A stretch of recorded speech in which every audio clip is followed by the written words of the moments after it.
Hi everyone and welcome to this Draw With Me video. It's a new series that I'm trying out because I really want to be able to make some weekly content for you guys. And weekly hasn't exactly been one of the keywords on my list in the past year. So I'm trying some new stuff out and let me know if you like this. These videos are supposed to be a little longer than usual because I will just be drawing casually, and the purpose of these videos is basically that you can just turn it on, grab your sketchbook or your iPad or your tablet or whatever you prefer and just draw along with me and have me there as some kind of background noise. Sometimes I think I will have specific things I want to talk about, sometimes maybe I'll just say something once in a while. And this is definitely not an original concept. In fact, Draw With Me videos have become pretty popular on YouTube recently, and I really enjoy to just put on a Draw With Me video and do my warm-up sketches. So yeah, I'm joining the market. Definitely not as the original creator of this concept, not at all, but I'm joining nonetheless. So I didn't have any topics prepared for today, so I'm just going to do a Q&A. So a couple of days ago, I asked you guys on my community tab to ask me some questions because I was going to do a Q&A, and this is the video. And before we get started, I just want to say a little bit about the thing that I'm working on here. I'm working on the iPad. It's an iPad 2017 that I got a little over a year ago, my trusted companion, and I'm working on inking a character sheet of one of my characters from a story that I'm working on. I'm going to talk about this story another time when I have some more details ready and I'm more prepared. So for now, just enjoy my inking. By the way, the brush that I'm using is I think it's called the Shale brush. And it's a standard brush that comes with Procreate. Okay, let's get started. And did anyone notice that I'm actually drawing a guy? Yes, I know. So, Rec3E asks, what are your thoughts on 2D animation / animated storytelling channel sustainability on YouTube? Been doing it for a year now, but it doesn't seem to go anywhere. Since they take a lot of time to produce for just a short animation, I was told it won't work since YouTube favor long video and watch time. This question is really hard for me to answer because I am not in the animated storytelling group on YouTube. So I don't really have any experience with it, but regarding the YouTube favor long video and watch time, yeah, sure, YouTube favors long video and watch time because then they can run ads on your video if you allow them to. And the longer your video are, the more ads you can actually put in there. So that's one of the reasons I think YouTube favors the long videos and watch time. But it's also just a tiny piece in the whole algorithm system. You know, I always ask people if they like my videos to like them and comment on them, because that's also small pieces that goes into the algorithm telling YouTube that this video is something that people like, and then it will start suggesting that video to others. And I have videos of very varying video lengths as well. I have short videos below 8 minutes and I have those over 12 minutes. And I have seen even, Vines, do you remember Vines? Vines were so popular and they're like 10 seconds long. So I don't think you necessarily have to have long videos, but the watch time, you're definitely right, that counts for something. If I go into a video and immediately click away, usually because it was clickbait or something, to the algorithm, that also means that I was uninterested in the video. So watch time and video length are smaller pieces into the big algorithm, where stuff such as likes and comments also play huge parts, and shares. I was once told, and I don't remember who told me this, that in order to create content that is successful on social media, it has to be relatable and shareable. If your videos are relatable or shareable, like, do you know Sarah Scribbles, the one who makes the tiny mini comics? Those are very relatable and easily shareable, so people tag each other in them because they relate and think it's funny. So if you try to think those two aspects into your videos, maybe you can see a difference. I don't know if you can use this for anything, but at least that's my experience on this little part of the question. Okay, next question. Kaita asks, best form of study in art, real life or other artist works? I'd say both, but it's also personal preference. I personally find real life drawing boring, and I don't do it so often. And I learn much more from other artists' works just because I find it more exciting, so I actually do it more often. But both are important, and I think artists should do both, but you should primarily rely on the one that you find most interesting and that you feel like you learn most from. Fritel? Is that how you pronounce it? I'm not sure. Either way, Alcohol asks, what do you love about your country the most? My country is Denmark, and I definitely do not love the high taxes, but I do love the healthcare system, which is quote-unquote free. Not entirely free because we actually pay for it through our taxes, but I do love the healthcare system. Because if you get terribly ill here, you don't have to pay for anything. It's covered by the government unless you insist on going to a private hospital, which I think most people will not do. So everything from cancer treatment to bad back pain, like seriously bad back pain, you can get treated for that stuff for free here through your taxes. So quote unquote free. But I love that. I really love that. Also, I love tarteletter. It's just a Danish dish. Love it. Nova23 asked, your most embarrassing moment while making art. Oh god. We have to go way back, okay? Back when I was 15 or 16, and I drew a lot of manga, anime, fan art, and game fan art, I had a user on this Danish site called Tegnebord, which is basically the Danish version of DeviantArt, and they had some pretty strict rules about what you could upload and what you could not, and once in a while, this specific one time, I thought that I could put up a picture that I copied directly from official artwork of The Legend of Zelda Wind Waker. Basically, I wanted to study the drawing because they had this on the official artwork, very unique texture and way to use like shadows and colors, I thought. So I wanted to learn from that, so I didn't trace the picture, but I did reference it 100% as closely as I could at the time.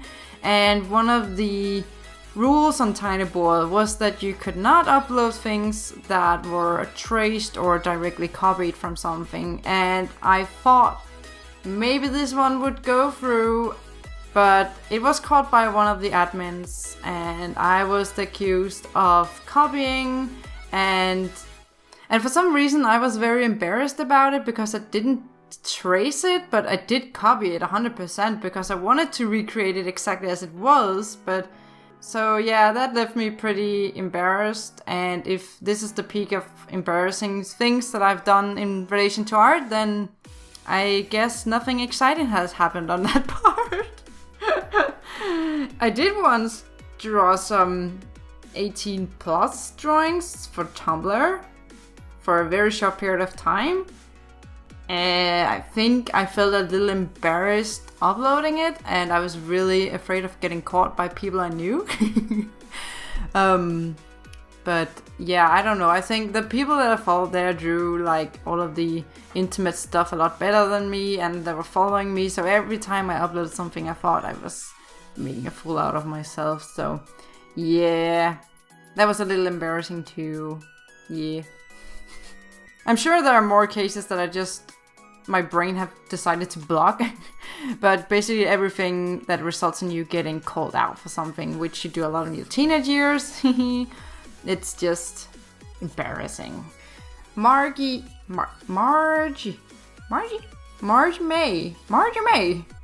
May asks, when did you start to develop your own art style? That's also a pretty tricky question. I started developing it the day I picked up a pencil, and I finished developing it never. Now, in all honesty, I think art style is something that we develop both consciously and unconsciously. So every time you draw something, you and you develop, you also develop the unique way that is your way to draw, and I think that is part of your art style. I also think we actively develop our art style when we look at our inspirations and try to combine them into something unique that is our own. I actually have a full video on this topic, and I will link it in the description below and see if I can make one of these little things appear on the screen that will take you to the video, but basically I cover it in much more depth over there. Burak Gusel asks, have you ever designed a character for games or tried to work with game makers? Yeah, I have. Earlier this year I was working at a mobile game company here in Denmark, designing game graphics and stuff for their games. Unfortunately, they are going bankrupt, so I don't have that job anymore, which is super sad, but I did get a lot of experience working there, so that's nice at least. Gleamy Arts, you are asking your least favorite thing to draw. Definitely bare feet. I hate bare feet. I should draw more bare feet to get better at drawing bare feet, but I just hate drawing bare feet. So FX asks, what is your favorite cartoon show and anime? I mean, I do have a lot of favorite cartoon shows. I really enjoy Gravity Falls, Steven Universe, BoJack Horseman, Rick and Morty. But if I have to pick one cartoon that I had to watch for the rest of my life, I think it would have to be Ed, Edd and Eddy. It was just a cartoon that made a huge impact on me as a child, and I still really love it. And once in a while I sneak onto YouTube or wherever and watch a couple of episodes because I really just adore that show. My favorite anime? I think in terms of feature-length movies, I really love Spirited Away. And in terms of an actual anime series, it's a little hard because until recently I would have said that it was Code Geass. But after rewatching it pretty recently, I found it not as amazing as it was depicted in my memory. And it's been a while since I've watched anime regularly, so I am not sure how to answer this question. But I do love anime, so maybe just pick an old-time favorite Pokemon. I love Pokemon. Paulina Garay asks, if you could only do fan art of one fandom, which one would it be? Yes, you can make normal drawings, but not fan art from other things. Oh, definitely The Legend of Zelda. Definitely. I could draw Legend of Zelda fan art forever. If I could get paid and become a sustainable artist just from making Legend of Zelda fan art, I would do that for the rest of my life. Sadly, I don't think that's a dream that will ever come true, but I love that fandom. I'm a big Zelda weep. Amelia Sanchez. Sanchez, are you serious? Are you in family with Rick Sanchez, Amelia? Anyway, you ask favorite band or music artist. My music taste is very diverse, and I love all kinds of music, especially epic music and stuff like Nightwish, Evanescence, Within Temptation, but my all-time favorite band and music artist has always been and will always be Queen. Bohemian Rhapsody is just my favorite song of all time, and recently when I went to the United States, I regrettably watched the movie Bohemian Rhapsody on the flight, which was a huge mistake because by the end of the video, not that it's sad or anything, but just all the emotions that came flushing through me like a goddamn maelstrom. I cried and I couldn't stop. I had to cry my heart out when the movie ended in the plane with all these other passengers. It was a horrible decision that I do not regret. Actually, I do not regret it.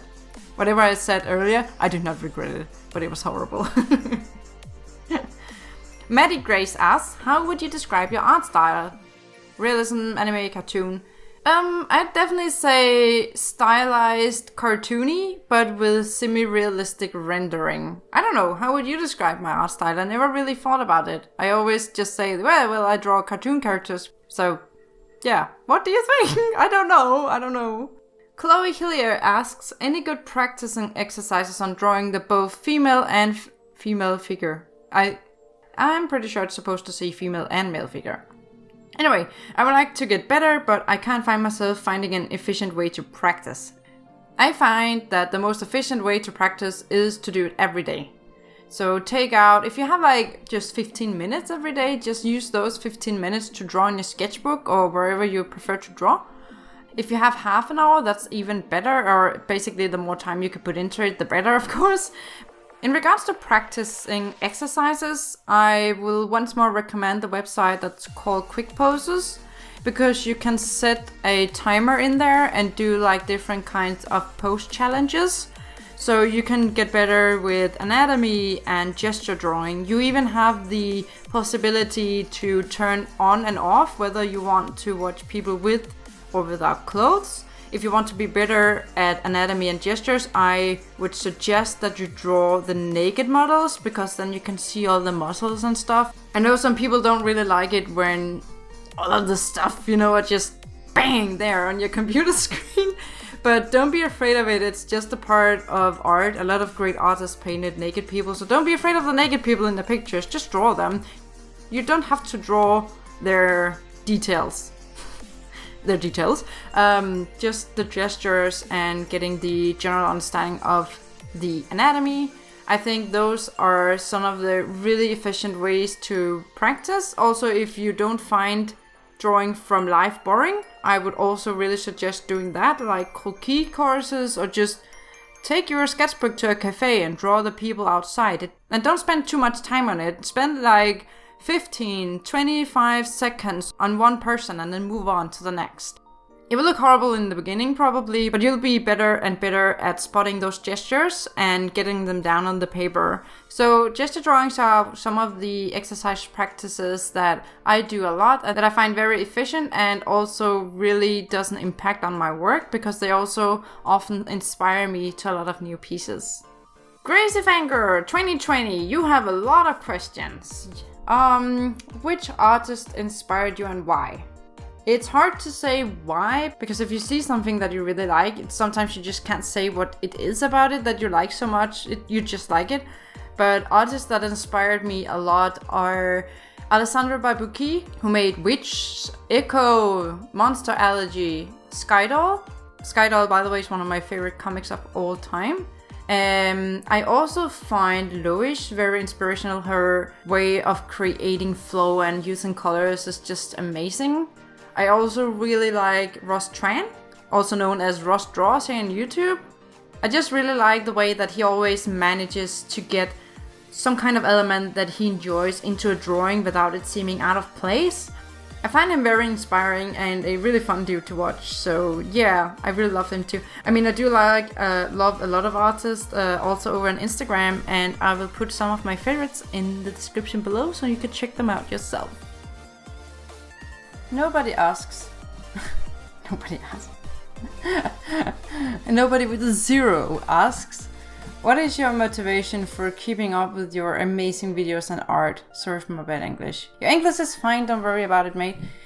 Motivation. Well, there are different aspects of it, really. One of them is interest, because I'm having a lot of fun with YouTube and my art in general. I mean, I'm a freelance artist and I'm on a path of trying to make a living on my art. So it's a great motivation to know that if I don't do this, this dream will not come true. So just the thought of being able to do what I love every day is very motivating, even though there are days that when I don't see this thing will ever work in the long run. But usually my motivation gets back once I remember how much I love to do what I do. And in regards to YouTube, yeah, well, as I mentioned, I have a lot of fun with it, and I just love the community that builds up around this channel and my Instagram as well. I think deep down, I like to shoot and edit videos and entertain people, and that's my personal motivation for having YouTube right now, I think. Trying to also maybe find myself and my people and my medium. The other thing that motivates me, of course, is money. It shouldn't come as a surprise to anyone that a freelance artist who wants to make a living of their art wants to make money. And within the past year, YouTube has become more and more a reliable source of income for me. I can't live off what I do on YouTube, but it definitely does help a lot and adds to like the bigger picture of income, looking at it from a money perspective. You've also probably noticed that I'm getting more and more sponsored videos, which is really good because when my inspiration is really low, money is also a strong motivator for keeping myself busy. So I'm getting a lot of sponsored videos, and I would actually say that it's thanks to them that I've managed to come this far with my YouTube in regards of now thinking how I can make weekly content and stuff like that. So yeah, I think personal goals and passion and money, of course, are some of the things that generate motivation for me at this moment. But mostly because I love art and just love what I'm doing. Coolest asked, what's your fave female superhero? Fave cartoon / anime character? Oh boy. Female superhero. Why didn't you just ask my favorite superhero? Because that's Spider-Man. I don't know if it's like a superhero, but I also really like Raven from Teen Titans. So if she counts, she will be my favorite superhero. Heroine. Holy. I mean, female superhero. Favorite cartoon or anime character? I think that's something that changes a lot for me depending on what kind of stuff I'm watching at the moment. But I think right now, Rick Sanchez from Rick and Morty has to be my favorite cartoon guy. And I'm really looking forward to the new season. I love that show so much. Coolish also asks, what are your thoughts about vector art? I think vector art is amazing. When I did game graphics for the Danish mobile gaming company where I was hired, I did almost everything in vector. And you can work with vector in Photoshop as well, but I just prefer to use Illustrator when working with vector art. It's a very different way to work, but I also find it exciting because that just means that we can learn new things. So I love vector art and I think it's great. Lil Fries ask, what age did you begin your art career? My career? Like for real, I have done freelance work since I was 22. I'm 29 now. But I officially created a company a year ago, and I was working up to that a year before that, doing a lot of different work. So I suppose 5 or 6 years-ish ago, but it hasn't really taken off until last year successfully. Samurai said us, how do you deal with art block? And I find a lot of the questions in here actually ask similar questions. Art block is truly the devil's work. Most of the time, the way that I get over it is by keeping myself active. So if, for instance, I have this weird sensation where I feel like I physically can't draw, I will put the pen down for one day and see if I can do anything the next day. If I don't have any urgent tasks or things I should be doing work related, I might take another day off drawing. That doesn't mean I'm not doing anything at all. I would usually work on some scripts or some videos or something, but I will not be drawing. If I have some tasks that I just need to get done, I will force that hand down. I will force it down on the paper and I will force it to draw. I don't care if I'm drawing cats' buttholes or if I'm creating masterpieces unknowingly. If I badly need to get over an art block, I will force myself to draw. But some of the things that I find helpful, along with the enforcing of drawing, is to dig things that previously inspired you. I like to watch other artists draw. That inspires me a lot. Sometimes I dig into a fandom that I really like or watch a TV show I really like, and suddenly I feel the creative sparks, and I'm trying to take advantage of that by forcing myself to draw. So I actually always feel like my strongest pieces come out right after an art block. And then I have a little period of serenity where I feel okay, and then it starts going downhill until I hit another art block, and I go into despair and I force myself to draw and all the things I just explained, and then I create something astonishing again. So art block is actually also really good because you can use it as a motivator, because you know that you can't get any further down than this. It can only go up from where you are. Lord Nujik asks, how often do you do studies? Every day if I can, for 15 to 20 minutes in my sketchbook as part of my warm-up sketch session, but sometimes I can also take out a whole day or two in a week if I'm not busy and just study something, get better at drawing hands, or I want to know how that artist achieved that rendering look, and then I'll study their art and try to recreate it. So it really depends. If I'm busy, half an hour every day, and if I'm not busy, I might dedicate whole days to learning something new. And I'm going to take the last question as a pretty long one. Gravely Art asks, have you ever had a period of time in which you lost your passion / inspiration / creativity for art? I mean a long period of time, like at least 2 months, not like a random art block. I feel like my creativity died with my youth. Once I had to become an adult and live in the real world and focus on getting money, I find that I'm not inspired by anything anymore. I had a lot of inspiration a few months ago, but it died within a couple of weeks because I was unable to flesh out my ideas due to my illness and full-time job. I would love to be a full-time artist like you, but I just can't imagine go through with this when I'm not in a regular stable 8 to 5 job. I can practice from reference and do just fine, but it doesn't spark anything inside me anymore. I have no more ideas, no stories to tell, no characters to invent. What is your experience? Whoa, this is a big one and a hard one. And I say that because I really relate to this. I did have a very long inactive period where I almost didn't draw at all. It was 2012, 13, 14 and 15, so like 4 years.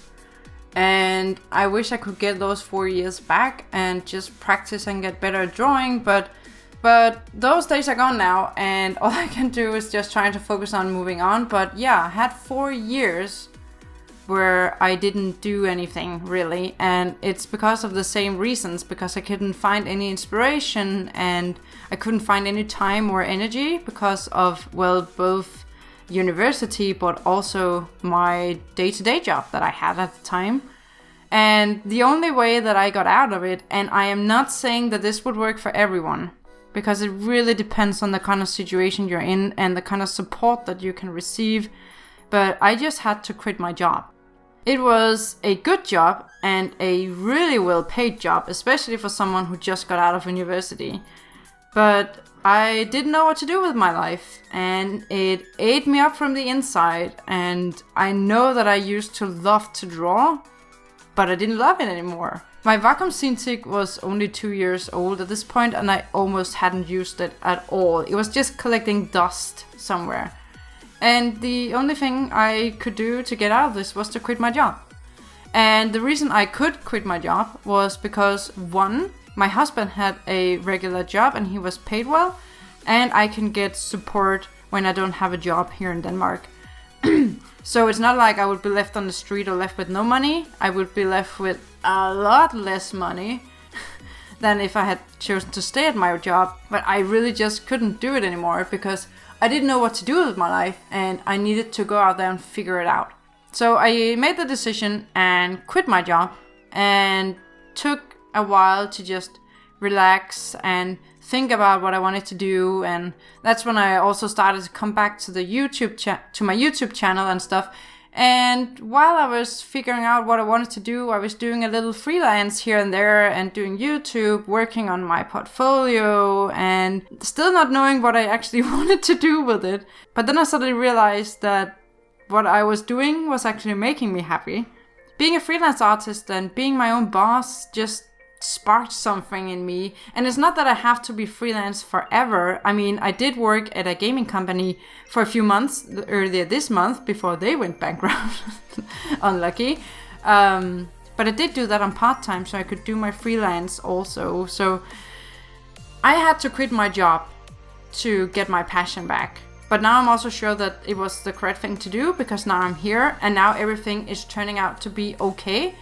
But it was the hardest decision of my life to quit that job, because everything was going well for me except for the fact that I wasn't happy. So, not saying that you should quit your job, definitely not. But there's a certain sadness to your question, and I can't help but wonder if it's because you're not sure what you want to do, if you can do what you do now for the rest of your days.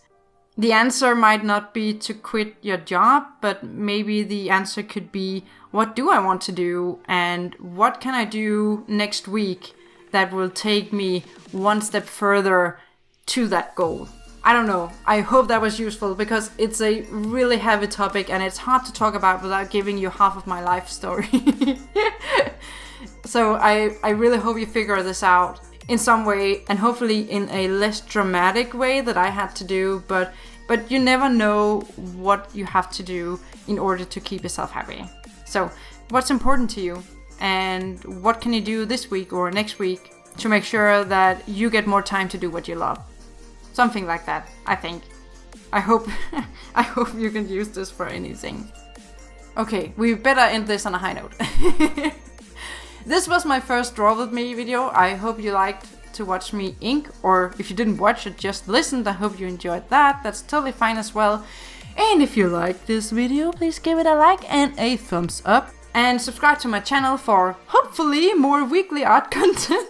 And hit the little ding dong so you're always notified of my uploads. See you guys next time. Bye!